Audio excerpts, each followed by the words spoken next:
imprint of what you do.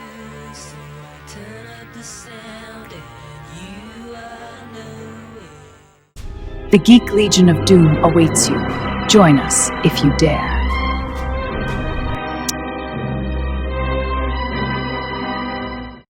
Razor Blade Smile from 1998, written and directed by Jake West and stars Eileen Daly. Daly was probably most known as a kind of goth S&M style model. She did the, I think the Redemption video label kind of mascot for a while.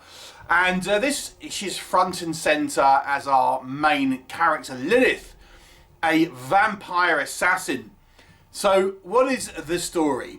Well, it focuses on Lilith, who is a vampire who was turned around 150 years ago, and to try and finance her immortality, I suppose, she takes a job as a hitwoman, an assassin, so she can kill victims, drink their blood, and then dispose of the evidence. This way she can kind of feed, but she's also kind of getting paid for it. So that kind of makes sense, I suppose. And she is kind of hot, you know, she kind of works with this guy who kind of sends her on missions and stuff. But she kind of comes in contact with the vampire that's beside her. And he kind of runs this Illuminati-esque kind of style organisation. She's also pursued by a policeman who is kind of discovering that the vampires are real. And all in the meantime, she's kind of enjoying somewhat of a social life, hanging out in kind of vampire-themed clubs with people who are dressing up as vampires in their kind of spare time, not realising one of their friends is actually a real vampire. What will happen? You'll have to watch the movie and find out. So, let's discuss. Now, how to enjoy this movie and what is the tone of this movie? Why do I say these questions? It's because this movie, I think, can be taken in one of two ways. And it's unclear what the actual intent was. So what do I mean?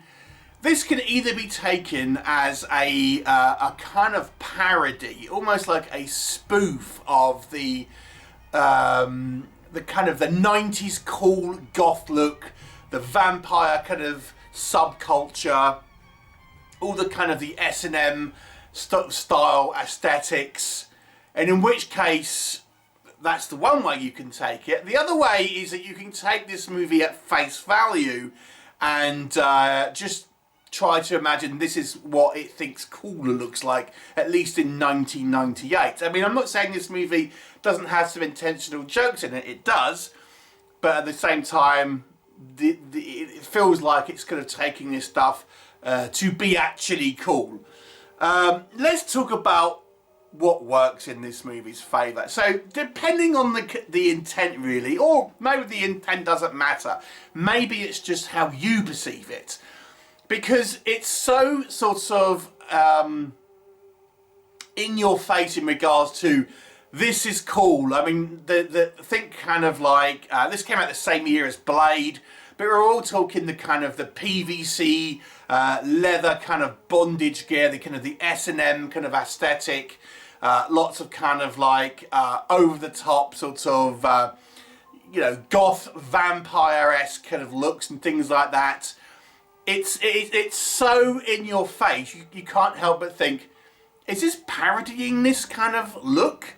Because it's so sort of done in a fashion where it seems so extreme to a degree. I don't mean this movie is extreme in the fact that it's like sex-filled or gore-filled, but just that it's like so apparent.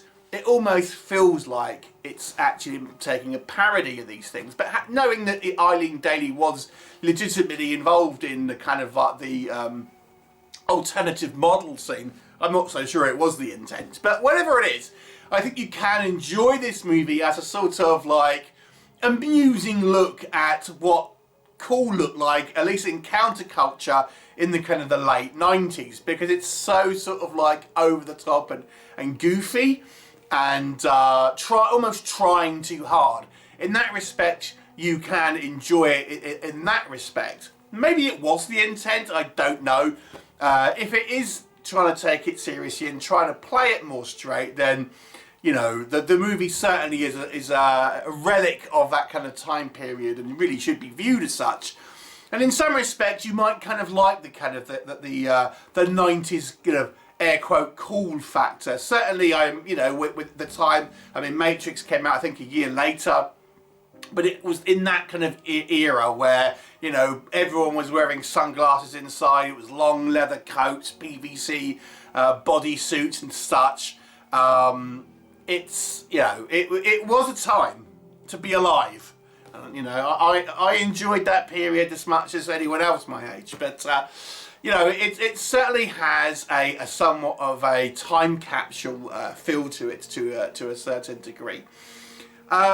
So Eileen Daly sort of had a brief moment where she sort of came a bit of a kind of a screen queen, a kind of British horror icon. She's done a couple of things. Even quite recently, I reviewed a film with her in it. I don't think she ever really kind of got any bigger than this one. Not that this was a huge hit or anything, but it certainly leaned into her kind of aesthetic. And I would actually say the movie has a hammer horror element to it. Not exactly. As I say, maybe the hammer doesn't have that sort of PVC gothness to it, but there are elements here, certainly where we have our period settings, where we see how Lilith was turned and everything like that, that you can't help but it has a sort of horror feel to it. The movie is quite violent.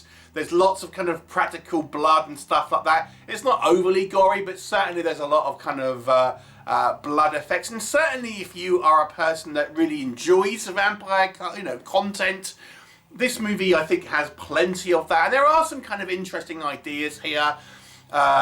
This is one of these films where the lead character gives us a kind of a monologue, telling us what out of vampire mythology is real and what isn't. And for example, when she's going into these kind of clubs and she's arguing with one of her kind of goth friends who is just a human who's, you know, doesn't know she's actually a real vampire, about what the reality of a vampire is. There are some kind of genuinely quite amusing moments in this, and there are some lines of dialogue that, you know, there's plenty of puns here that will make Arnold Schwarzenegger jealous. Let me just kind of say that. So there is a kind of things here that are meant to be kind of funny, even if this movie wasn't meant as a parody. I think there are some genuinely kind of quite amusing lines in it. There's some quite kind of fun action sequences.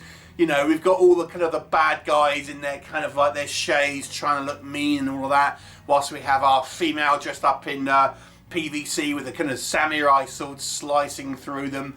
The effects are kind of, it's a low budget movie, but you know, this is a kind of a period where we still have, you know, a lot of the practical effects that hadn't really embraced that sort of CGI-ness of more modern sort of kind of horror films. So there's some kind of like fun, if low budget, VFX.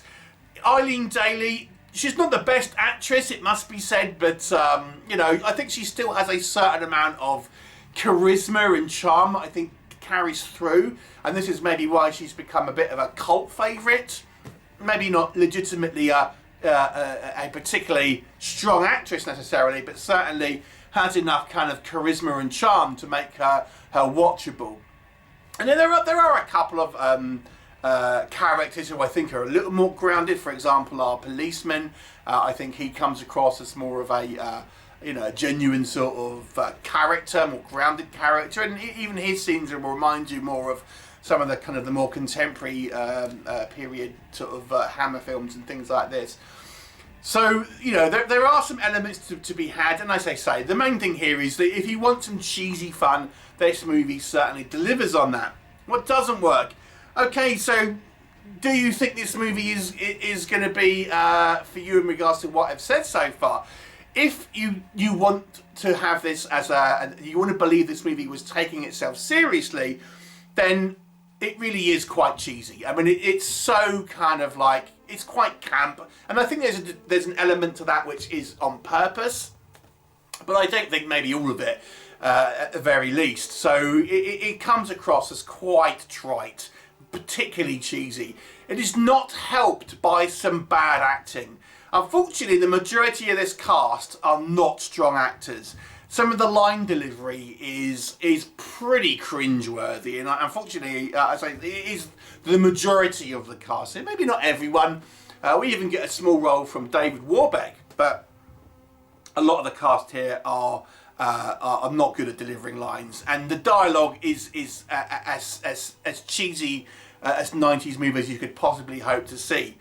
So there is that. The budget is low. Some of the kind of the effects are low budget, and you know, mannequin heads flying off and things like that. The story is like a little bit on the kind of the hokey side, and the characters seem a little bit sort of over the top and kind of cheesy, as they say. There are some kind of things here that simply just don't make sense in regards to any type of genuine kind of logic, and I think our kind of villain is this vampire that sires Lilith. It's a little undeveloped and ultimately like a kind of walking vampire kind of cliche. So even though I think this movie very much embraces the kind of the vampire counterculture, so to speak, I also think it kind of is a kind of cliche of them at the same sort of time. Very much of its time, as I say, looking at this now, it really feels like this movie is trying too hard. But it has a certain amount of charm, I would say, and certainly, depending on how you take it, you know, it still has a certain amount of watchability, and it's, you know, it's relatively kind of action-packed. I'll give it a 5 out of 10. It's a sort of watchable B movie at the end of the day. Have you seen it? What were your thoughts? Leave me a comment and I'll look forward to seeing you next time.